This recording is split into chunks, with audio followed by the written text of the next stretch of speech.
Bienvenue dans la série pour apprendre les bases du tarot. Moi c'est Chiara et je te forme à faire du tarot ton métier d'accompagnement.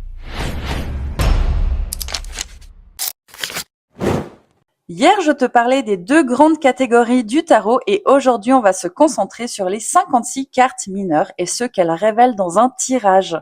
Ces cartes sont réparties en 4 catégories qu'on appelle suites ou couleurs, mais on verra le jargon du tarot demain.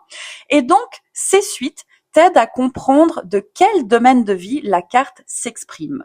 Donc, on retrouve la suite des coupes, la suite des bâtons, la suite des épées et la suite des deniers. Et pour t'aider à comprendre un petit peu mieux ce qu'elle représente, par exemple, la suite des coupes parle plutôt des émotions et des ressentis, alors que les bâtons évoquent plutôt la créativité, l'action, le chemin de vie.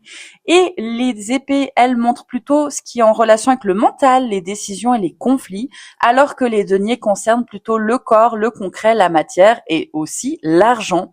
Et comprendre ça, c'est vraiment révolutionnaire dans un tirage parce que ça t'aide à savoir exactement à quel niveau se situe la situation et surtout comment tu peux accompagner au mieux ton client. Demain, donc, on verra le jargon utilisé dans le milieu de la tarologie pour que tout devienne simple, intuitif et évident pour toi.